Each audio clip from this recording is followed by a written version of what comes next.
Hello everyone, welcome. आप सभी का आपके अपने प्यारे प्लेटफॉर्म पे स्वागत है। मैं पीयूष परासर आप सभी का दिल से स्वागत करता हूं प्लेटफॉर्म के ऊपर। हम पढ़ेंगे सॉइल मैकेनिक्स, और सॉइल मैकेनिक्स में जो हमारा चैप्टर चल रहा है, चैप्टर नंबर 1। और चैप्टर नंबर 1 के अंदर जो टॉपिक चल रही है, it is index properties of soil. Index properties of soil में जो हम टॉपिक कवर कर रहे हैं अभी, वाटर कंटेंट के बारे में पढ़ रहे हैं। Testing related to water content, जिसमें हमने लगभग 5 टाइप का मेथड हमने पढ़ लिया है, और 3 टाइप का मेथड हमें और पढ़नी है। ठीक है, तो जो हम अभी इस क्लास में हम देख लेंगे। तो चलिए चालू करते हैं। तो समझिए, हेडिंग डालिए फिफ्थ मेथड, रेडिएशन मेथड। अब पहले समझिए कि इसमें हम करते क्या है, उसके बाद हम थ्योरी लिखेंगे। ये जो समझेंगे, जो डायग्राम मैं समझाऊंगा, ये आपको लिखना है, उसके बाद हम थ्योरी लिखेंगे। देखिए, ये मान लीजिए ग्राउंड लेवल है। ये मेथड कब उपयोगी है? इन सीटू कंडीशंस पे। कहीं फाउंडेशन खोल के रखा है, अब वहां पर इन सीटू कंडीशंस में, उस पर्टिकुलर कंडीशंस में उस लोकेशन का मॉइस्चर कंटेंट कितना है, ये फाइंड आउट करना। जहां फाउंडेशन खोल के रखा है, मान लो ऐसा कोई लोकेशन। जरूरत समझ में आ गया कहां पे इस मेथड का यूज होगा? तो इन सीटू कंडीशंस में इसका यूज होता है जनरली। तो अब देखिए क्या करते हैं। ये मान लीजिए ग्राउंड लेवल है यहाँ, ठीक है। तो यहाँ नीचे मिट्टी है, this is your ground level. तो नीचे क्या है? मिट्टी है, समझ पा रहे हो, नीचे मिट्टी है। तो हमारे पास रेडिएशन मेथड में क्या होता है, दो केसिंग होता है। ओके, दो केसिंग होता है। तो एक केसिंग पहले अंदर डालेंगे। ये केसिंग मैंने अंदर डाल दिया,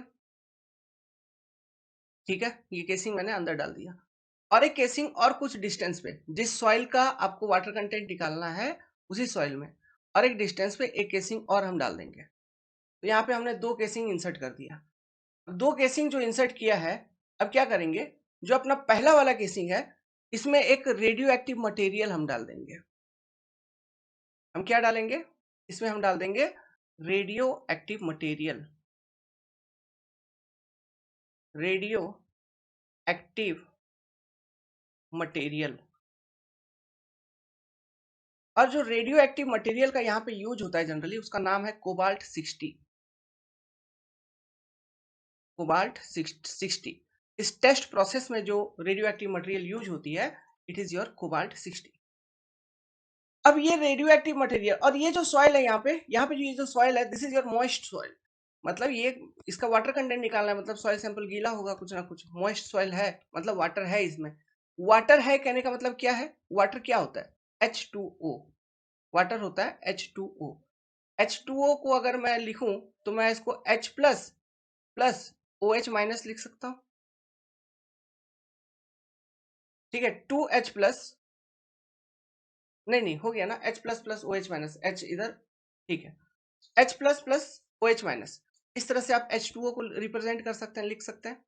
ठीक है, अब देखिए क्या होगा। जो रेडियो एक्टिव मटेरियल है, ये क्या करेगा, ये यहां से कुछ रेडिएशंस छोड़ेगा। तो वो जो रेडिएशंस छोड़ रहा है, बेसिकली उसमें क्या वो निकलता है, क्या निकलता है? न्यूट्रॉन्स निकलते हैं एक पर्टिकुलर एनर्जी के साथ। ठीक है, यहां से क्या निकलते हैं? न्यूट्रॉन्स निकलते हैं विथ सम एनर्जी।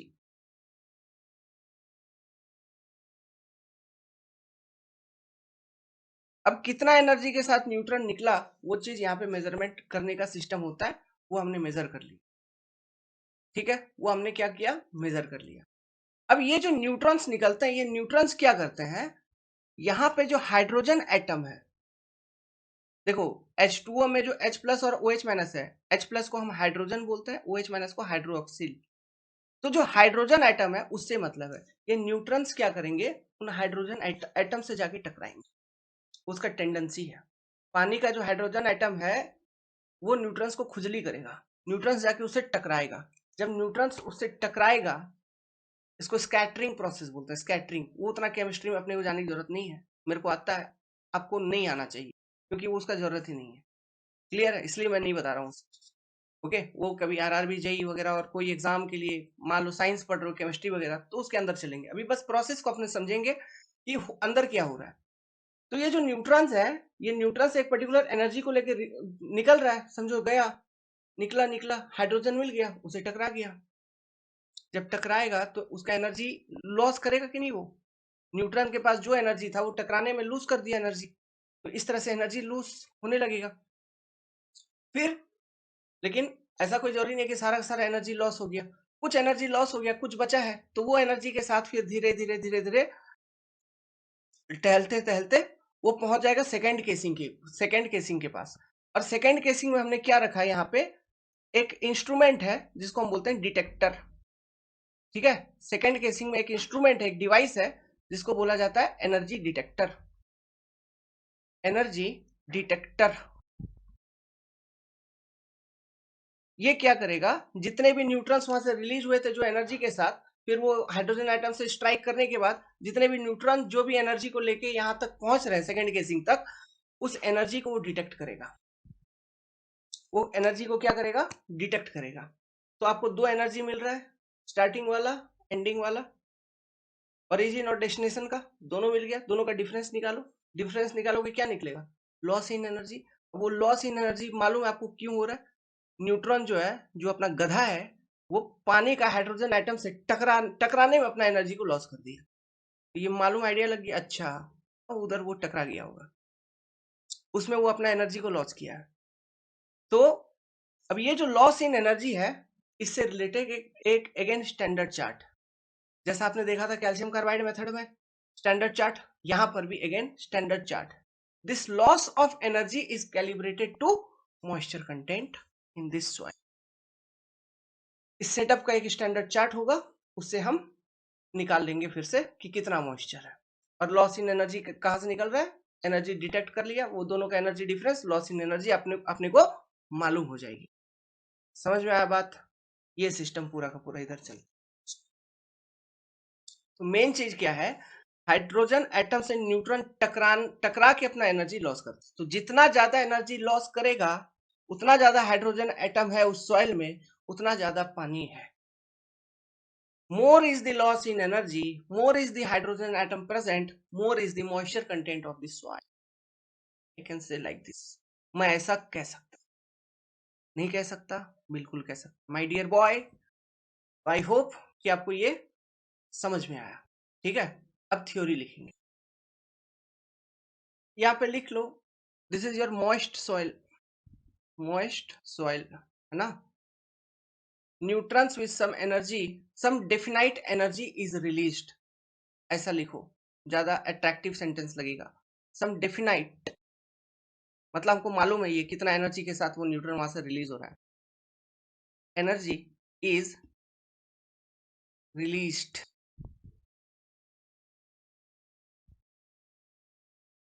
ठीक है। बाकी आगे का अंदर का कहानी आपको मालूम है। एनर्जी डिटेक्टर क्या करेगा, detects the energy, detects the remaining energy with neutron, remaining energy with remaining energy available with neutron, available with neutrons।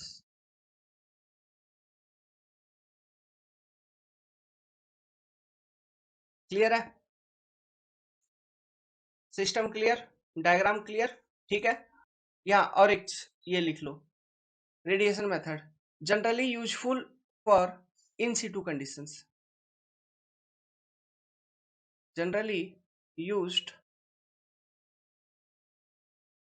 in generally used for in situ conditions, ऐसे लिख लो, used for, नहीं तो इन आ जाएगा ना, used for in situ conditions।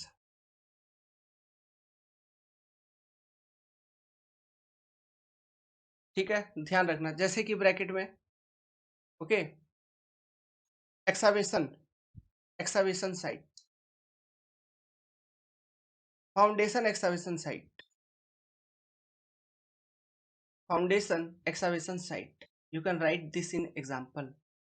ठीक है, diagram में और कुछ मेंशन करना है, सारा डिटेल मेंशन कर दो यार, मैं तो यही, मेरा अप्रोच यही रहता है। डायग्राम में इतना क्लियर होना चाहिए, केसिंग 1, केसिंग 2,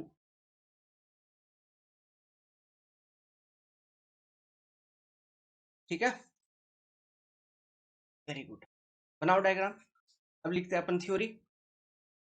डायग्राम बना लो आप, टाइम दे रहा हूं, वीडियो पॉज करके बना लेना, नहीं तो आगे बढ़ता हूं मैं। लिखिए, in this method 2 steel casing are inserted in moist soil sample for which water content is to be determined. In first casing, radioactive material like cobalt 60 is placed and there is an energy detector in second casing. Radioactive material emits neutron and this neutron strike with hydrogen atom of water which is present in moist soil. 3 line आगे। हमको exam में conventional भी आ जाए ना, point two point लिखना, इसलिए मैं आपको पॉइंट टू पॉइंट लिखवा रहा हूं आगे। Due to this strike neutron loses its energy and remaining energy is detected by the detector of second casing. ठीक है, स्ट्राइक होगा तो न्यूट्रॉन क्या होगा, न्यूट्रॉन अपना एनर्जी लूज कर देगा। ओके, और जो एनर्जी बचा वो डिटेक्ट कौन करेगा, सेकेंड केसिंग। आगे, the loss in energy is further calibrated to find what, water content of soil. देखो ये सेंटेंस बहुत important, loss in energy is further calibrated to find the water content of soil. इससे पहले वाले method में, calcium carbide method में, pressure exerted या फिर प्रेशर रीडिंग जो आपको मिल रही थी उसको हम कैलिब्रेट करते थे। तो ये सब चीजें भी पूछते हैं एज ए सेंटेंस एग्जाम में, ऑब्जेक्टिव क्वेश्चन। इस मेथड में किस चीज के द्वारा क्या है, अंदर इंटरनल चीज क्या है। ठीक है, चलो और कुछ इंटरेस्टिंग बताता हूं जो एग्जाम में पूछे। नोट, मान लो न्यूट्रॉन, अपना न्यूट्रॉन भाई है, 2 केस लेंगे, पहला केस, दूसरा न्यूट्रॉन केस। 100 एनर्जी पहले में भी, 100 एनर्जी बाद में भी था, मतलब 2 अलग अलग केस है। This is first case, this is second case. ये स्ट्राइक किया हाइड्रोजन एटम से, ये भी स्ट्राइक किया हाइड्रोजन एटम से। ठीक है, हाइड्रोजन एटम से स्ट्राइक करके पहले वाले केस में लेट्स सपोज 30 एनर्जी लॉस कर दिया पहले वाले केस में, दूसरे वाले केस में लेट्स सपोज 20 एनर्जी लॉस किया। तो जो डिटेक्टर है अपना, आगे चल के डिटेक्ट, जो अपना इधर डिटेक्टर है, डिटेक्टर, ठीक है, इधर भी अपना एक डिटेक्टर, तो कितना कितना एनर्जी डिटेक्ट करेगा। देखो, पहले वाले केस में एनर्जी डिटेक्ट करेगा फिर 70 बचा, दूसरे वाले केस में एनर्जी डिटेक्ट करेगा 80, ऐसा। अब ये जो सेंटेंस मैंने लिखवाया, यहां से 2 क्वेश्चन बनते, एक इन टर्म्स ऑफ डिटेक्टर, एक in terms of loss of energy. पहला सेंटेंस सुनो, more the loss of energy more is the water content of the soil. साफ, एनर्जी ज्यादा लॉस होगा मतलब ज्यादा न्यूट्रॉन ज्यादा हाइड्रोजन एटम से टकराया, इसलिए ज्यादा एनर्जी लॉस हुआ, तो वाटर कंटेंट भी ज्यादा। क्लियर। दूसरा, जब मान लो एनर्जी लॉस ज्यादा हो गया तो डिटेक्टर एनर्जी डिटेक्ट कितना कर रहा है, कम कर रहा है। एनर्जी लॉस अगर कम हो रहा है तो डिटेक्टर एनर्जी डिटेक्ट ज्यादा कर रहा है। सो इन टर्म्स ऑफ डिटेक्टर अगर मैं आपसे सेंटेंस बोलूं, मैं ऐसा बोलूंगा, more the energy detected less is the water content, less the energy detected more is the water content of soil। खुला दिमाग का बत्ती खुल जाना चाहिए, ये पूछ के बहुत कंफ्यूजन करता है आदमी को जनरली। एक मिनट, लैग हो गई थी थोड़ा बीच में वीडियो, कोई बात नहीं। सो वहां तक आपने तो देखा ही वो सेंटेंस, मैं एक बार फिर से दिखा दूं क्या वो सेंटेंस जो हमने नोट में लिखवाया था, नोट ये, ठीक है। तो यहां तक आप लिखोगे तो इसके आगे लिखते हैं। देखो, तो मैं ऐसे लिख सकता हूं, यहाँ पे देखना, इसी तरह से लिखना जैसा हम लिख रहे हैं। लॉस ऑफ एनर्जी ज्यादा तो वाटर कंटेंट भी ज्यादा, है ना, पहला सेंटेंस। दूसरा, एनर्जी डिटेक्टेड अगर ज्यादा मतलब लॉस हुआ है कम, एनर्जी डिटेक्टेड अगर ज्यादा मानने की सिंपल बात है, लॉस हुआ है कम, इसका अल्टरनेट मीनिंग यही है। तो एनर्जी डिटेक्टेड ज्यादा तो वाटर कंटेंट कम, क्योंकि लॉस हुआ है कम। समझ गया बात को, arrow up down, arrow down up है। बना लेगा, याद रहेगा, हरदम रहना चाहिए, ठीक है, नहीं तो फेल हो जाओगे बाबू एग्जाम में। तो रहेगा, बिल्कुल रहेगा सर। तो ये हो गया तुम्हारा रेडिएशन मेथड। अब जो हम सिक्स्थ मेथड पढ़ेंगे, टॉर्सनल बैलेंस मेथड। अब जो आपका नेक्स्ट मेथड है, ठीक है, it is your infrared torsional balance method. इस मेथड को चलिए समझते हैं, देखते हैं। बस एक सिंपल सा मेथड है, उसको समझना है। देखिए मेथड क्या है, यहीं पे डायग्राम बना दूं क्या, या नेक्स्ट पेज में बनाऊं? सोचने दो, नेक्स्ट पेज में बनाते हैं। चलो, मेथड क्या है आप समझिए। एक ना यहाँ पे टॉर्सनल बैलेंस होता है। बैलेंस मतलब क्या है, तराजू। Spring balance, torsional balance. Balance मतलब होता है तराजू, अंग्रेजी में क्या बोलते हैं उसको, तराजू, जो दुकान में देखते हो ना, वही तराजू। तो यहाँ पे टॉर्सनल बैलेंस है, वेट बैलेंस नहीं। मतलब torsion must be balanced, torque must be balanced, यही सिस्टम है, ठीक। तो ये टॉर्सनल बैलेंस कैसे होता है, देखिए।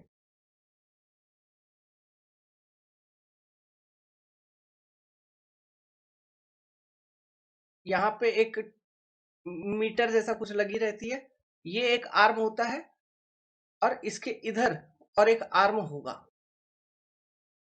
जो तराजू होता है उसका दो साइड होता है, तो एक साइड ये वाला, एक साइड वो वाला, तो दूसरा साइड बना रहा हूं। इस तरह का कुछ इक्विपमेंट होता है, जिसको हम बोलते हैं टॉर्सनल बैलेंस। अब इस इक्विपमेंट में होगा क्या, देखो, समझना बात। यहाँ पे दो आर्म देख रहे हो, ठीक है। जनरली जो सॉइल सैंपल कंसिडर किया जाता है, मॉइस्ट सॉइल सैंपल लोगे, मॉइस्ट सॉइल सैंपल हमने लिया, ठीक है। अब ये जो मॉइस्ट सॉइल सैंपल आप कंसिडर करोगे, इसका जो वेट होता है जनरली, जो इनिशियली हमको कंसिडर करना है, ये 25 ग्राम कंसिडर करना है। 25 ग्राम वेट, ठीक है, सॉइल सैंपल का सैंपल वेट। और ये जो स्पेसिमेन हम कंसिडर करेंगे, इस स्पेसिमेन में कोई भी एक पार्टिकल सॉइल का should not be greater than 2 mm size. ये कोडल प्रोविजंस है। कोड अपना कौन, वही 2720 पार्ट 2 1973, वही वाला कोड, जो कोड मैंने आपको लिखवाया था, उसी कोड में सभी टेस्टिंग है related to water content, soil testing, ठीक है। ये तो एक आर्म हो गया।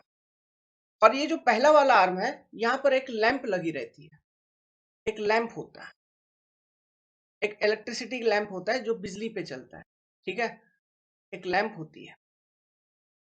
This is a lamp. इसको और थोड़ा अच्छा सा बनाते हैं।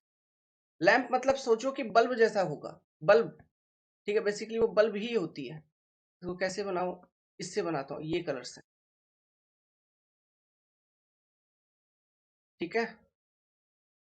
ये है बल्ब मान लो, दिस इज दी बल्ब या लैंप।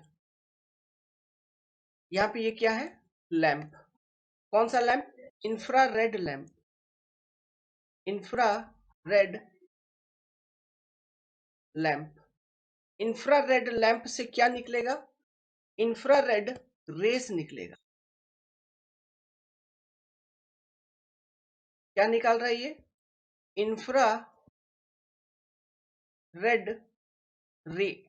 अब ये इंफ्रारेड रे क्या करेगा, जाएगा सॉइल से टकराएगा और सॉइल को ड्राई करेगा। ये इंफ्रारेड रे के कारण ही ये सॉइल ड्राई होना चालू हो। समझ गए, कितने टाइम में ये सॉइल कंप्लीटली ड्राई हो जाता है इस टेस्ट के थ्रू, तो टाइमिंग लगता है 20 to 30 मिनट। 20 से 30 मिनट का टाइम लगता है इस टेस्ट में, मतलब सॉइल को ड्राई होने में, by using this infrared rays. समझ गए। अब देखो, अब सुनो, अभी मैं चीजों को एक्सप्लेन कर रहा हूँ। ये जो इंफ्रारेड लैंप है, ये बिजली पे काम करती है। It operate on electricity, alternating current, AC current, जो अपने घरों में करंट चलती है, उस करंट के ऊपर काम करता है, बैटरी वगैरह पे नहीं, एसी करंट पे काम करता है। ये जो इंफ्रारेड लैंप होती है, ये 250 वाट का होता है। और ये काम करता है, इसका वोल्टेज रेंज जो होता है, ठीक है, ये तो इतना वाट का बल्ब होगा, और जो वोल्टेज रेंज होगा इट इज 220 टू 230 वोल्ट। इस वोल्टेज पे वो काम करता है, 250 वोल्ट वाट का bulb on alternating current.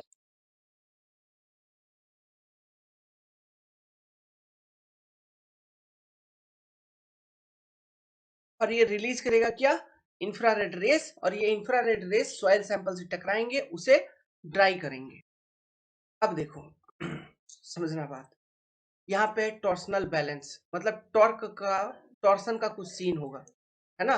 Initially ये इसको आपने बैलेंस कर दिया, दोनों आर्म एकदम फिट है, दोनों आर्म एकदम ऐसे हॉरिजॉन्टल है, समझ रहे हो, मतलब दोनों पे टॉर्क एकदम परफेक्टली लग रहा है, दोनों बैलेंस है स्टार्टिंग से। अब इधर से इंफ्रारेड रे निकला, सॉइल से टकराया, सॉइल होना चालू हो गया ड्राई। जब ये सॉइल ड्राई होना चालू होगा, हल्का होगा, मास कम होगा, मास कम होने के कारण क्या होगा, ये जो आर्म है सॉइल वाला, इस पे टॉर्क कमेगा, वेट कम हो रहा है तो टॉर्क कमेगा, रोटेट कर जाएगी, टॉर्सन कम जाएगी, मतलब जिस टॉर्क जो टॉर्क पहले था जिसके कारण ये बैलेंस थी अपने इस पोजीशन पे, और ज्यादा टॉर्क लगाओगे तो ये नीचे जाएगा, ये आर्म, इमेजिन करो, और ज्यादा टॉर्क लगा दिए तो ये आर्म और नीचे हो जाएगा। लेकिन टॉर्क कम रहा है तो ये आर्म ऊपर ऐसे रोटेट करना चालू कर देगी, समझ रहे हो। तो कितना टॉर्क कम रहा है, इस चीज का मेजरमेंट यहाँ पे किया लिया जाता है बेसिकली। यहाँ पे टॉर्सनल बैलेंस है, मतलब क्या है, मान लो जैसे जैसे वो ड्राई होता चलेगा वैसे वैसे टॉर्सन आपका कम होता चलेगा, तो टॉर्क कम हो रहा है तो ये आर्म ऊपर लिफ्ट करते चलेगी। लेकिन यहाँ पर एक मैकेनिज्म होता है कि जितना भी टॉर्क कम हो रहा है उतना एक्स्ट्रा टॉर्क अप्लाई कर दो, जिससे कि ये बैलेंस ही रहे, समझा। तो कितना एक्स्ट्रा टॉर्क अप्लाई किया, क्या ये बराबर है जितना टॉर्क कमा, तो वहां से वो टॉर्सन का मेजरमेंट हो जाता है। अभी वो जो टॉर्क है उसको हम मॉइस्चर कंटेंट से ऑफ सॉइल से कैलिब्रेट कर देते हैं, इसका अपना एक कैलिब्रेशन चार्ट होता है, फिर वहां से हम निकाल लेते हैं मॉइस्चर कंटेंट ऑफ सॉइल। तो वो मेजरमेंट अपने को चाहिए होती है, समझ गए। तो यही चीज इसमें किया जाता है और कुछ नहीं है। Torsional balance during the complete test procedure, ये दोनों आर्म एकदम बैलेंस रहेंगे, क्यों, जितना टॉर्क लूज हो रहा है उतना एक्सटर्नली अप्लाइड करके इसको बैलेंस किया जा रहा है, समझ गए बात को, ठीक है, क्लियर है। तो यही वो प्रोसीड्यूर है। तो ये इस तरह से सॉइल ड्राई होती है और 20 से 30 मिनट के अंदर ये टेस्ट कंप्लीट हो जाता है इस वाले मेथड के दौरान। ठीक है, यहाँ पे होता क्या है ना, देखो सॉइल ड्राई भी होते चल रहा है और simultaneously at the same time, चूंकि ये बैलेंस है, यहाँ पे वेट वगैरह मेजरमेंट करने का भी सिस्टम होता है, तो साइमल्टेनियसली हम सॉइल का वेट को भी मेजर करते हुए चल रहे हैं। Drying of soil and weighing of soil is simultaneous here, एक ही साथ सॉइल सूख भी रहा है, जैसे अभी थोड़ा सा सूखा, तुरंत उसका वेट भी चेंज हो गया, जैसे जैसे सूखते चल रहा है वैसे वैसे उसका वेट भी हम देखते चल रहे हैं, वेट रीडिंग भी कम होते चल रहा है, देखते चल रहे हैं, और एक पर्टिकुलर टाइम पे कांस्टेंट वेट आपको वो मतलब कांस्टेंट मास वो शो करने लगेगा। आप समझ जाओगे कि सॉइल ड्राई हो जाएगा, मतलब सॉइल ड्राई हो चुका है, और वो 20 से 30 मिनट के बाद वो कांस्टेंट मास शो करने लगेगा। वो डिपेंड करता है सॉइल टू सॉइल, लेकिन जनरली जो एक जनरल टाइम रेंज है वो 20 to 30 मिनट है। ऐसे वो डिपेंड करेगा डिफरेंट सॉइल टू सॉइल का टाइप टू टाइप पे, और कितना गीला था सॉइल इनिशियली। ज्यादा गीला होगा ज्यादा पानी सुखाना पड़ेगा, और ज्यादा पानी सूखेगा मतलब ज्यादा टॉर्सन लॉस हो रहा है, तो इसलिए ज्यादा आप टॉर्सन लगाए लगाए हो बैलेंस करने के लिए, क्योंकि ज्यादा पानी अगर होता तो ज्यादा सूखता ना, मतलब ज्यादा पानी अगर ज्यादा है तो ज्यादा पानी लॉस होगा, तो वेट ज्यादा कम होगा, तो टॉर्सन भी ज्यादा कम होगा, कहना ये है। तो जितना ज्यादा टॉर्क कमेगा मतलब उतना ज्यादा वाटर कंटेंट। ये लॉजिक भी क्लियर हो गया। तो यहाँ पे इस मेथड में चूंकि हम ड्राइंग एंड वेगिंग साइमल्टेनियसली करते हैं, तो ये मेथड जो है किस तरह के सॉइल के लिए सुटेबल है, ये मेथड उस तरह के सॉइल के लिए सुटेबल है जिस सॉइल के केस में, मान लो कोई सॉइल ऐसा है जो कि एटमॉस्फेयर से मॉइस्चर तुरंत एब्सॉर्ब कर ले, ऐसा भी कुछ सॉइल का प्रॉपर्टीज हो सकता है जो कि एटमॉस्फेयर में जो नियर बाय रूम में मॉइस्चर अगर होगा उसको एब्सॉर्ब कर लेगा, तो एब्सॉर्ब कर लेगा तो फिर उसमें मॉइस्चर आ गई, है ना। तो ये उस तरह के सॉइल के लिए सुटेबल है जो कि मॉइस्चर से बहुत सेंसिटिव है, मतलब moisture very sensitive to moisture, मतलब तुरंत रूम में जो भी मॉइस्चर उसको तुरंत एब्जॉर्ब कर लेगा। तो उस तरह का अगर कोई सॉइल है उसके लिए ये मेथड बहुत फिजिबल है, बहुत सुटेबल है। क्यों? यहाँ पे हम सुखाते भी चल रहे हैं, वेट भी लेते चल रहे हैं, मास का रीडिंग भी लेते चल रहे हैं। हमको सुखाने के बाद ठंडा करके फिर वेट का रीडिंग लेने का ऐसा कुछ जरूरत नहीं चल रहा है यहाँ। साथ ही साथ वो वेट रीडिंग, वेट का मेजरमेंट या मास का मेजरमेंट बताते हुए चल रहा है। समझ रहे हो? ये चीज है, इसलिए हम कहते हैं कि this method is very suitable for those soil which quickly absorb moisture. Is it clear to you all? लिखना चालू करें, ये डायग्राम को बनाइए, यहाँ पे लिखिए, यहाँ पे ये मॉइस्ट सॉइल है, मॉइस्ट सॉइल, ठीक है। ये डायग्राम बनाइए and this is your torsional balance. अब हम इसका थ्योरी आपको लिखवाते हैं। चलिए चालू करिए थ्योरी लिखना। बहुत मेहनत कर रहे हैं बाबू लिखने में, सब चीजों में, ताकि आप तक best content, solid content, complete content पहुंच पाए और आप लोग भटको नहीं एक से दूसरे जगह पे, ठीक है। तो थोड़ा रेस्पेक्ट करते हुए लाइक कर दीजिए वीडियो को, सब्सक्राइब करिए, सब कुछ करिए, है ना। लोगों पे मैसेज पहुंचाइए। लिखिए, in this method infrared rays are used to dry the moist soil sample which is generated from standard bulb. In this method, यहाँ से अंडरलाइन करो, in this method drying and weighing is done simultaneously एक साथ, hence this method is generally suitable for those soil which quickly absorb moisture from atmosphere. Again, in this method, moist soil sample and source of infrared are placed on different arms of torsional balance. Placed on different arms of torsional balance. ठीक है। Moist soil sample get dry with the help of infrared. Hence, weight of soil decreases, which decreases the torque on soil arm, which is further calibrated to find moisture content of soil. अब ये calibration क्या होता है देखिए,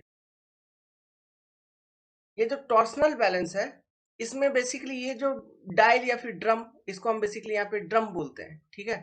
drum, drum में जो ये जो नीडल है ना, यहाँ पे कुछ कुछ रीडिंग्स होगा। अब ये जो रीडिंग्स है, ये रीडिंग्स होता है मॉइस्चर कंटेंट का ही, ये रीडिंग्स होता है एम डैश, ये मॉइस्चर कंटेंट का ही रीडिंग होता है। कहने का मतलब है this readings are what, this readings are moisture content of soil based on wet mass. Wet mass कहने का मतलब है जो भी गीला सॉइल सैंपल है, means water content upon total weight of soil. Total weight मतलब उस वेट में आपका weight of water plus weight of soil solid दोनों आता है। लेकिन जो हमारा वाटर कंटेंट आपको चाहिए सॉइल मैकेनिक्स में, that is your weight of water upon weight of solid. लेकिन वो M dash is the moisture content based on wet mass, ठीक है। मॉइस्चर कंटेंट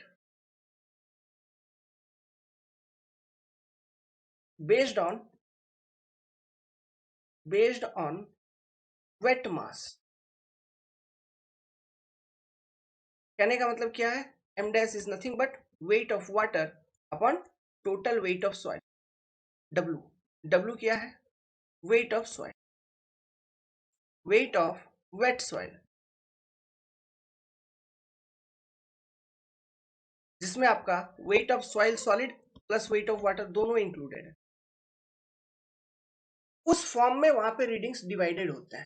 कौन सा रीडिंग, ये जो आपका टॉर्क कितना डिक्रीज होगा, है ना, तो वो नीडल आगे पीछे जाएगा, तो वो आगे पीछे जो जाएगा तो वो जो रीडिंग वहां पे मेंशन करोगे, वो टॉर्क का रीडिंग हम नहीं लेते हैं। हम रीडिंग, वो मशीन को कुछ इस तरह से डिजाइन किया गया है कि वो जो रीडिंग मिलेगा हमको वो एम डैश का रीडिंग मिलेगा आफ्टर कंप्लीशन ऑफ टेस्ट। समझ गए? तो रीडिंग मिलेगा एम डैश का, moisture content based on wet mass of the soil. Okay, that reading we will get there. So वो रीडिंग मिला, एक मिनट, ये लिखा कि नहीं, moist soil sample get dry with the help of infrared, hence weight of soil decreases, which decreases the torque on the soil arm, which is further calibrated to find moisture content of the soil. अब torque decrease हो रहा है तो वो जो drum है या फिर डायल है उसमें रीडिंग आप नोट करोगे, ठीक है, जो भी रीडिंग नोट करोगे, रीडिंग नोट किया किसका, एम डैश का, ओके, वही कैलिब्रेशन वहां पे किया हुआ है पहले से, समझ गए, that is the calibration done there, वही चीज यहाँ पे, इसलिए मैं वहां पे समझा दिया। Note, more the reduction in torque, मतलब soil, more the reduction in torque on soil arm, मतलब more will be the water content of, simple सी बात है। टॉर्क में ज्यादा रिडक्शन हो रहा है मतलब वेट ज्यादा लूज किया, मतलब ज्यादा पानी निकला, मतलब ज्यादा पानी था, मतलब वाटर कंटेंट ज्यादा है ना। आगे, note, this method also gives accurate, ये मेथड भी ना एक्यूरेट रिजल्ट आपको देता है, लेकिन इतना भी एक्यूरेट नहीं कि वो ओवन ड्राई मेथड का एक्यूरेसी को समाप्त कर, उतना भी एक्यूरेट नहीं। यहाँ पे लिख सकते हो, कंफ्यूजन ना हो इसलिए, लेस देन ओवन ड्राई, लेकिन इसका भी एक्यूरेसी ठीक ठाक रहता है। ओवन ड्राई सबसे मोस्ट एक्यूरेट है, सबसे ज्यादा एक्यूरेट ओवन ड्राई मेथड, ठीक है। तो this method also gives accurate result of water content with in 20 to 30 minute, कहीं कहीं पे आपको ये 15 to 30 मिनट देखने को मिलेगा, कहीं 20 to 30 मिनट। लेकिन एक बार एग्जाम में आया था, तो किसी जेई का एग्जाम में या पीएसयू का एग्जाम में कहीं तो मैं देखा हूँ वो 20 से 30 मिनट, तो इसलिए मैं 20 से 30 मिनट लिखवा दिया, लेकिन रेंज 15 से 30 मिनट भी कोई कोई बुक में आपको देखने को मिलेगा, ठीक है, 15 to 30 मिनट भी देखने को मिलेगा। तो आप ये ध्यान रखना, जहां जो पॉसिबिलिटी है मैं बता ही देता हूं। Note, if reading of torsional balance is M dash, ये भी एक तरह का मॉइस्चर कंटेंट का रीडिंग देगा, moisture content based on wet mass, लिख लो यार, बेस्ड ऑन वेट मास आपको ये रीडिंग देगा, है ना। तो अपने को जो वाटर कंटेंट निकालनी है, वाटर कंटेंट ऑफ सॉइल, जो कि बतानी है क्या, W, which is nothing but weight of water upon weight of solid, मतलब moisture content based on dry mass. हम जो वाटर कंटेंट बता रहे हैं, what is this, moisture content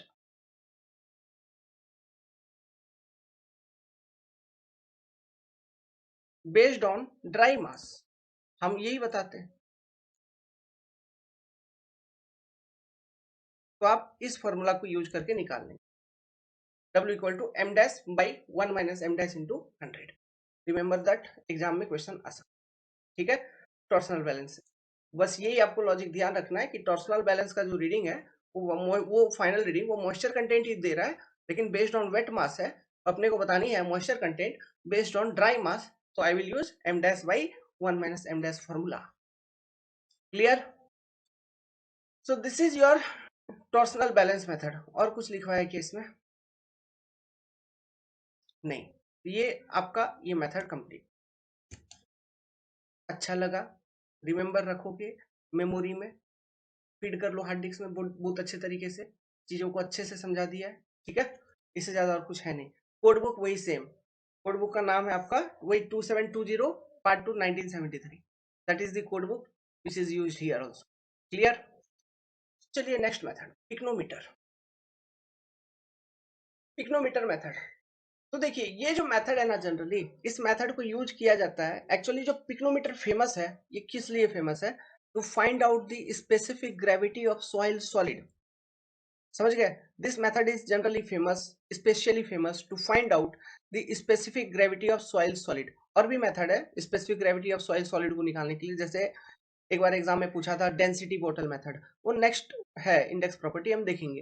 तो pycnometer method is specially famous to find out the specific gravity, but by using picnometer method we can also calculate the water content of soil, है ना। ये बहुत लोगों की मेमोरी से उतर जाता है, इस चीज का एग्जामिनर फायदा उठाता है कि वहां क्वेश्चन में डाल देगा, मतलब क्वेश्चन रहेगा water content of soil can be found by using what, सभी ऑप्शंस होंगे मतलब, लेकिन वाटर कंटेंट को निकालने का एक ही ऑप्शन होगा पिक्नोमीटर, और बाकी सब अनसेंट ऑप्शन होगा।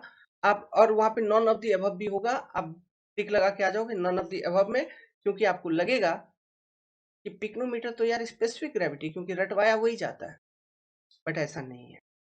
We can also find water content of a soil by using picnometer technique, picnometer method, okay, if, लेकिन यहाँ पे फिर कंडीशन लगाया, if जिस सॉइल का हमें वाटर कंटेंट निकालना है, उस सॉइल का स्पेसिफिक ग्रेविटी हम पहले से ही जानते हैं, जो कि हम पिक्नोमीटर मेथड को यूज करके ही कैलकुलेट किए होंगे, समझ गए बात को। तो एक ऐसा कंडीशंस में हम पिक्नोमीटर मेथड को यूज करके वाटर कंटेंट निकाल सकते हैं। तो ये कंडीशंस है इफ वाला इस कि उस सॉइल का, जिस भी सॉइल का आपको निकालना है ना वाटर कंटेंट, उस सॉइल का स्पेसिफिक ग्रेविटी भी हमें मालूम होना चाहिए। ओके, सबसे पहले ये समझो कि पिक्नोमीटर होता क्या है। एक गूगल पे फोटो देख लेगा, समझ जाएगा, देख लेगा, बोतल होता है पिक्नोमीटर, लेबोरेटरी में देखा होगा, कॉलेज में जब होगा। तो ये एक बोतल है, ठीक है, दिस इज ए बोतल। ये इस तरह का एक बोतल होता है, देखो ऐसा एक बोतल है ना, ऐसा एक बोतल होगा। अब ये जो बोतल है, इसका एक खासियत है, इस पे एक कॉनिकल टॉप होती है, इस तरह का कॉनिकल टॉप होती है, ठीक है, कॉनिकल टॉप। और इस कॉनिकल टॉप में एकदम सेंटर पे एक ओपनिंग होता है। ये कॉनिकल ब्रास ब्रास मेटल की बनी होती है, this is conical brass top, conical brass top. देख लेना फोटो, तुमको ब्रास मेटल दिख जाएगा, यहाँ पे कॉनिकल ब्रास टॉप होती है, ठीक है। और ये सेंटर पे एक ओपनिंग रहती है, ये जो ओपनिंग है, इसका जो डायामीटर होता है 6 mm होता है, पूछता है एग्जाम में, ठीक है। The diameter of this opening is 6 mm। ये जो पिक्नोमीटर बोतल है, इसकी जो कैपेसिटी होती है, दिस इज योर 900 ml। और ये जो पिक्नोमीटर बोतल होता है, ये ग्लास का होता है, this is a glass jar. तो ये ग्लास की बोतल होती है पिक्नोमीटर एक्चुअली में, उसके ऊपर ब्रास मेटल का एक कोनिकल टॉप होता है, जिसके सेंटर पे एक ओपनिंग होती है 6 mm की। विजुअलाइज हो गया, इमेजिन हो गया पिक्नोमीटर बोतल। इंटरनेट कनेक्टिविटी नहीं है, नहीं तो निकाल के भी दिखा देता, ठीक है। तो गूगल मार लो, कोई दिक्कत नहीं है। बस बोतल ये होती है, एग्जाम पॉइंट ऑफ व्यू से 6 mm 900 ml याद रखना है, वो ब्रास टॉप याद रखना है, वो पूछ लेगा एग्जाम में आपको। ओके, तो इस बोतल का हम यूज करेंगे। एक चीज और बता दूं आपको, ये जो मेथड है ना पिक्नोमीटर मेथड, ये भी क्विकेस्ट मेथड है एक तरह का, ये भी जल्दी बहुत स्पीड में रिजल्ट देता है, 10 से 20 मिनट के अंदर ये रिजल्ट दे देगा। कैल्शियम कार्बाइड मेथड सबसे फास्ट, ये सेकंड फास्टेस्ट, ऐसे बोल लो। वो 5 से 7 मिनट में रिजल्ट दे रहा था, ये 10 से 20 मिनट में रिजल्ट दे देता है, ये सेकंड फास्टेस्ट है। समझ गया, जनरली इसको हम सेकंड फास्टेस्ट मेथड कहते हैं। 10 से 20 मिनट में रिजल्ट दे देगा, but accuracy is very less, accuracy उतना अच्छा नहीं होता है, बहुत बेकार एक्यूरेसी होती है। लेकिन हाँ, सेकेंड फास्टेस्ट मेथड जरूर है। कौन सा? Pycnometer method. Okay, we can only apply when we have the specific gravity of soil solid, जो कि हम कैलकुलेट किए होते हैं by using pycnometer only. So after calculation of specific gravity, then you can apply same pycnometer method to find out the water content of soil. समझ गए? अगर इस तरह का कभी क्वेश्चन आया तो ये लॉजिक ये है कि पहले स्पेसिफिक ग्रेविटी होना चाहिए, फिर हम वाटर कंटेंट निकाल पाएंगे यूजिंग पिक्नोमीटर, ऑर्डर ये होगा, ठीक है। चलो, अब ये मेथड को हम कैसे अप्लाई करते हैं वो मैं आपको सिखाता हूँ। तो इसके लिए मेरे को नेक्स्ट पेज ही जाना होगा, यहाँ पर नहीं बना सकता। देखो, यहाँ पे मैंने 4 पिक्नोमीटर बॉटल आपको दिखाया। अब देखना, मैं आपको समझा रहा हूँ करते क्या है, सुनना, बात को समझना। ये आपका पहला स्टेज है, फर्स्ट। ये एम्प्टी है, एम्प्टी बॉटल, ठीक है। लेट्स सपोज इसका वेट है W1, मेजर कर लिया आपने, this weight is W1। Now अब क्या करोगे, मॉइस्ट सॉइल सैंपल यूज करोगे, ठीक है, पिक्नोमीटर बॉटल में भरोगे जिसका आपको वाटर कंटेंट चाहिए, यही तो करेगा। तो मॉइस्ट सॉइल सैंपल कितना लेगा, कितना ग्राम? जनरली इस टेस्ट में 200 से 400 ग्राम तक का हम मॉइस्ट सॉइल सैंपल कंसिडर करते हैं। इस बीच में 200 ग्राम से लेके 400 ग्राम तक का सॉइल सैंपल आप इस बॉटल में डालो, मॉइस्ट सॉइल सैंपल, जिसका तुम्हें वाटर कंटेंट निकालना है, ठीक है। तो हम डाल रहे हैं, तो देखिए, तो जो मॉइस्ट सॉइल सैंपल होगा उसमें दो चीजें होंगे। एक तो ये कुछ सॉलिड पोर्शन होगा, मॉइस्ट है मतलब उस सॉइल में उसका उसको उसको हम फेस डायग्राम के फॉर्म में रिप्रेजेंट कर रहे हैं, ठीक है। उस सॉइल में सॉलिड भी था, वाटर भी था, this is your moist soil sample. ये सेकेंड स्टेज है, इसका वेट आपने मेजर किया, let's suppose this is your W2, ये वेट आपने मेजर कर लिया। अब सीधा पहले क्या क्या करना है उसको करते चलेंगे, फिर एनालिसिस बताता हूँ। ये W2 मेजर कर लिया। अब तीसरा कंडीशन क्या किया, ये देखो, यहां तक तो पहले से था ही इस बोतल में, आपका ये सॉलिड पहले से था और इतना पानी पहले से था, जो भी है अकॉर्डिंग टू फेज डायग्राम, इतना पानी पहले से था। अब क्या करो तीसरे कंडीशन में, ये पूरे बोतल में पानी भर दो, पूरा बोतल को वाटर से फिलअप कर दीजिए, है ना, पूरे बोतल को पानी से फिलअप कर दो भाई। ये तीसरा स्टेज हो गया। यहां पे वेट का मेजरमेंट ले लिया W3। चौथा वाला कंडीशन क्या है, जो मतलब उसमें सॉइल वॉइल नहीं, उसमें खाली पूरे बोतल को पानी से भर के केवल वेट ले लो, मतलब पूरे बोतल को पानी से भर दो खाली, है ना, पूरे बोतल को आप पानी से भर दीजिए और उसका आप वेट ले लीजिए। तो इसको 1 मिनट रुको, इसको थोड़ा सा मैं अच्छे से बना दूं।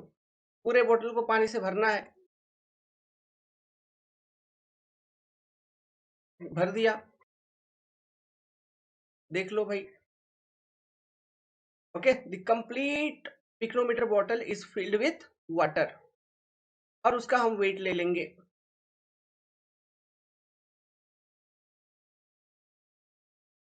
ठीक है, ये फोर्थ कंडीशन।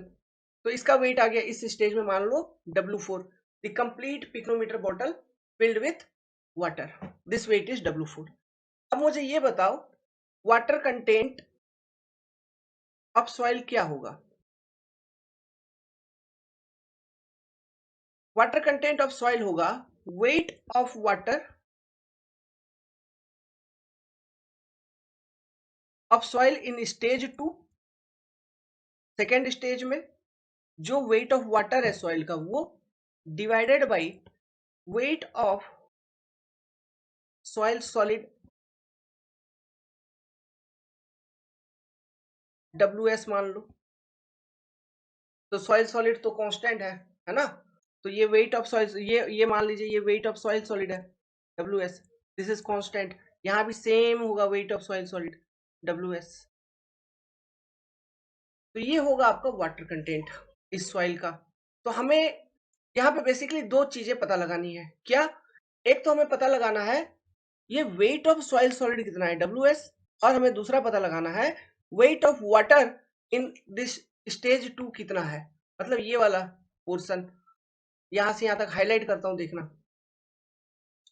1 मिनट रुक जाओ बाबा। ये वाला, ये वेट, ये इसको मैं बोल रहा हूं W2, wait of water in stage 2, इसको मैंने बोला W2। तो वाटर कंटेंट हो जाएगा आपका फॉर्मूला W2 बाई WS। तो चलिए पता लगा एक एक करके। तो मैं आपसे पूछूंगा कि ऐसे आप सिंपली देख के बताओ कि wait of water in stage 2 क्या होगा, तो आप बोलोगे सर इतना बेवकूफ थोड़ी ना है, दिख ही रहा है हमको, W2 से शुरू करता हूं, ठीक, इसमें से -W1 घटा दूं, एम्प्टी बोतल का वेट घटा दो भाई, बच्चा क्या W2 में अब वेट ऑफ सॉलिड और वेट ऑफ वाटर 2, तो वेट ऑफ सॉलिड घटा डाल, ये होगा सर। Very good. W2 मालूम है, W1 मालूम है, अरे WS नहीं मालूम, मतलब weight of water at stage 2 निकालने के लिए हमको वेट ऑफ सॉलिड पता लगाना है। तो वेट ऑफ सॉलिड कैसे पता लगाएंगे, मैंने आपको पहले बोल रखा है स्पेसिफिक ग्रेविटी मालूम होना चाहिए। तो provided given condition is specific gravity of this soil solid is given in question, ठीक है, तो स्पेसिफिक ग्रेविटी हमको नोन है। तो अब चलिए वेट ऑफ सॉलिड हम पता लगाते हैं। तो अब यहां से आगे कैसे प्रोसीड करेंगे, देखिए इसके लिए एक मैं कॉन्सेप्ट स्टैंडर्ड बताता हूं।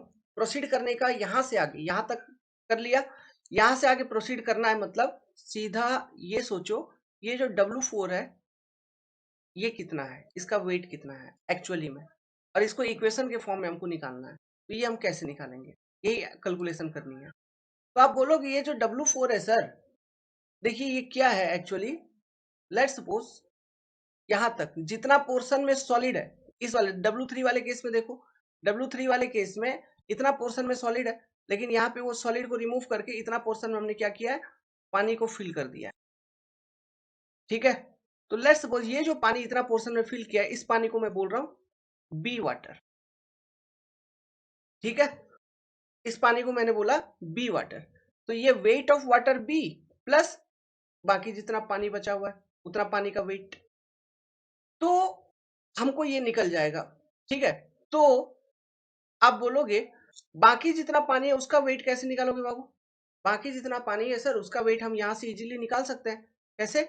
W3 माइनस W2 अगर मैं कर दूं, बाकी का पानी का वेट निकल जाएगा। देखो W3 में क्या है, सॉइल सॉलिड प्लस पूरे में पानी है। ठीक है, और W2 में क्या है, सॉइल सॉलिड प्लस यहां तक पानी है। नहीं, W3 माइनस W2 नहीं करेंगे। देखो हम क्या करेंगे, जैसे मैं पूछ रहा हूं इतना पानी का वेट क्या होगा, मतलब यहां से लेके यहां तक का जो पानी है इसका वेट क्या होगा। तो आप बोलोगे सर इसका वेट कुछ नहीं होगा, W3 माइनस जो वेट ऑफ सॉलिड है WS, इतना ही होगा। बोलूंगा वाह बच्चे बहुत चालाक है। ठीक है, ये इतना ही होगा। तो इतना पानी का जो वेट होगा वो होगा W3 माइनस WS, है ना। तो अब ये टोटल पानी का वेट क्या होगा, W3 minus WS plus weight of water B, इतना। तो वेट ऑफ वाटर बी निकालने का प्लान बनाओ। क्या प्लान बनाओगे? बोलोगे तो इसका वॉल्यूम पता चल जाए किसी तरह से, इसका इतने का वॉल्यूम क्या है, व्हाट इज दिस वॉल्यूम। ये जो भी वॉल्यूम ऑफ वाटर है वही सेम वॉल्यूम ऑफ सॉलिड भी है। अगर मेरे को ये दोनों वॉल्यूम सेम है, अगर मेरे को ये वॉल्यूम किसी तरह से पता चल जाए तो मेरे पास यूनिट वेट ऑफ वाटर मुझे क्या होता है वो मालूम है, gamma W, weight per unit volume. तो अगर इतने पानी का वॉल्यूम मुझे पता चल जाए तो वो वॉल्यूम इंटू मैं यूनिट वेट अगर मल्टीप्लाई कर दूं तो मेरे को इतना पानी का वेट निकल जाएगा। तो इतना पानी का जब वेट निकल जाएगा तो ये weight plus W3 minus WS करेंगे तो मुझे ये W4 का इक्वेशन पता चले। ठीक है, अब ये वॉल्यूम निकालने के चक्कर में कुछ पैरामीटर को इंट्रोड्यूस करते हैं। देखिए कैसे निकालेंगे। Specific gravity of soil solid हमको मालूम है GS, ये क्या होता है gamma S by gamma W, यही होता है। स्पेसिफिक मतलब mass dense sorry unit weight of soil solid divided by unit weight of water. ठीक है, gamma S upon gamma W, gamma S upon gamma W मतलब weight of soil solid divided by volume of soil solid divided by weight of water upon volume of water, wait of water upon volume of water, यही। ठीक है, तो मैं इसको ऐसे रहने देता हूं क्या, हम यहां से वॉल्यूम ऑफ सॉइल सॉलिड निकाल लेते हैं क्योंकि ये निकालेंगे तो वही है वॉल्यूम ऑफ वाटर, है ना। तो WS by VS by gamma W, इसको ऐसे रहने देते हैं। तो G into gamma W is equal to WS by VS। यहां से सिंप्लीफाई करेंगे तो क्या पता चलेगा, एक मिनट आगे लिखता हूं, इधर ही लिखता हूं। यहां तक क्लियर है ना, ये यहां तक analysis implies that volume of soil solid is nothing but equal to WS by G gamma W। now ये जो वॉल्यूम ऑफ सॉइल सॉलिड निकला, this is nothing but volume of water B, volume of water B is equal to VS only, जो कि है WS by G times gamma W। So weight of water B, weight of water B will be equal to volume into unit weight gamma W, which is equal to WS by G gamma W into gamma W means WS by G, weight of solid upon G। ये result आपको मिलेगा। This is what, this is your weight of water B, है ना। तो weight of water B क्या मिला, weight of water B is WS by G, simply specific gravity of soil solid। तो this is your weight of water जी। तो इसका मतलब क्या हुआ, total weight W4 is what, तो टोटल वेट W4 आप बोलोगे सर ये तो बड़ा सिंपल है, आपने सिंपल सवाल पूछ लिया मेरे से। आप बोलोगे सर टोटल वेट W4 है, ऊपर वाला पानी का वेट तो मेरे को मालूम है W3 माइनस WS, सिंपल था। प्लस इसमें अभी जो निकाला मैंने वेट ऑफ वाटर भी वो ऐड कर दूंगा सर। ठीक है बाबू कर दो, W3 minus WS plus WS by G. तो यहां से सिंप्लीफाई करते हैं, W4 minus W3 equal to minus WS plus WS by G. Arrange करो, अरेंजमेंट क्या, अरेंजमेंट ये करेंगे जैसे minus W3 plus W4 equal to हम लिख सकते हैं WS by G minus 1, sorry minus WS, ऐसे लिख सकते हैं। इसको और सिंप्लीफाई करेंगे, minus W3 plus W4 equal to क्या हो जाएगा, ये WS यहां से अगर कॉमन ले लेंगे तो यहां बचेगा मेरा 1 माइनस जी बाई जी, ये बचा, समझ रहे हो बात को, 1 माइनस जी अपॉन जी ये बचेगा। अब इसको थोड़ा, ये माइनस माइनस अच्छा नहीं लग रहा है, इसको थोड़ा और सिंप्लीफाई करने के लिए पूरे इक्वेशन में दोनों बगल माइनस माइनस मल्टीप्लाई कर दो आप, तो क्या मिल जाएगा, माइनस W3, इसके साथ एक माइनस मल्टीप्लाई होगा तो ये प्लस हो जाएगा W3, अंदर वाला प्लस माइनस हो जाएगा W4 इक्वल टू, ये WS तो बाहर निकाल के रखो, ये -1 प्लस जी होगा, -1 प्लस जी, मतलब हम इसको G -1 लिख सकते हैं by G, this will be your equation again.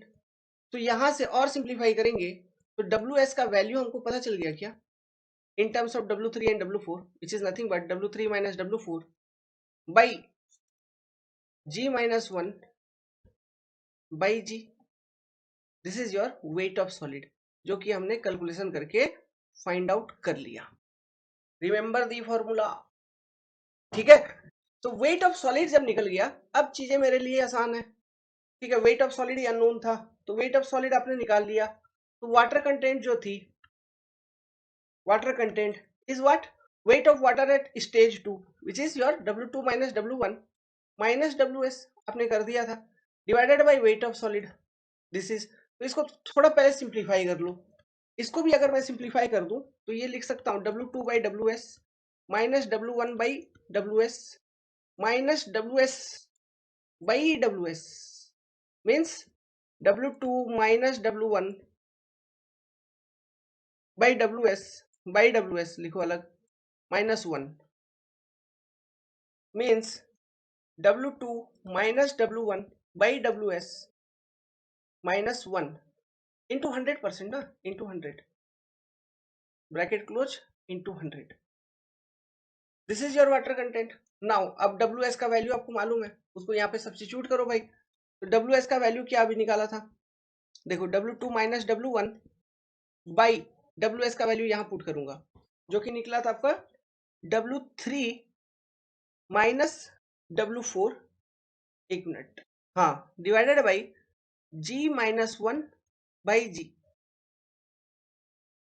ये निकला था, यहाँ था -1, ये ब्रैकेट इंटू 100, क्लियर है। तो इसको और सिंप्लीफाई करो, फर्दर सिंप्लीफाई करो, फर्दर सिंप्लीफाई करेंगे तो क्या है, देखो अरेंजमेंट बता रहा हूँ, ऊपर क्या था आपका, ऊपर था आपका W2 माइनस W1, तो नीचे कुछ नहीं है, मतलब डिवाइडेड बाई 1 है ना, ठीक है, इसका मतलब डिवाइडेड बाई 1 है, फिर divided by W3 minus W4 by G minus 1 by G -1 bracket into 100, ऐसा आप लिख सकते हो, समझ में आ रहा बात। तो ऐसा लिखने का मतलब क्या हुआ, मल्टीप्लाई करो, मल्टीप्लाई करोगे तो होगा ये जो वाटर कंटेंट है, it will be coming as W2 minus W1 by W3 minus W4 into, ये ऊपर पूरा पूरा का पूरा, ये पूरा का पूरा ऊपर चला जाएगा, G minus 1 by G -1 into 100। अभी बहुत बच्चों को इस स्टेज पे कंफ्यूजन आएगा, सर आपने ऐसा क्यों अरेंजमेंट किया। मान लो ऐसा कुछ था 3/1/2 था ऐसा, तो इसको हम ऐसे अरेंज कर सकते हैं ना, 3/1/1/2। ये फाइनली सॉल्व होके क्या आएगा, 3/1 इंटू 2/1। यही चीज तो है। या फिर ये 1 की जगह इसको ले लो a, 2/a, इस तरह से। वही चीज हमने यहाँ पे किया, समझ में आया, अरेंजमेंट करके। ये क्या था, W2 माइनस W1 ऐसा। तो नीचे ये फ्रैक्शन में था, ये देखो ये फ्रैक्शन में था, तो इसको हमने अरेंज कर दिया बस, और कुछ नहीं किया। तो उस कारण से G-1/G वो ऊपर मल्टीप्लाई हो गया उधर। क्लियर है। तो इस तरह से आपका निकल गया ये water content of soil using pycnometer method. लंबा कैलकुलेशन था, लेकिन उम्मीद करता हूं आपको ये पूरा का पूरा डेरिवेशन आपको समझ में आया। ये डेरिवेशन बार बार प्रैक्टिस करो, ये फॉर्मूला याद रखो। फॉर्मूला याद रखने का कोडिंग वही है, 2 1 3 2 1, अच्छा 2 1 3 4। एक मिनट, ये 1 नहीं, ये 4 है, ये 4 है ना। 2 1 3 4, 4 वेट, 1 2 3 4।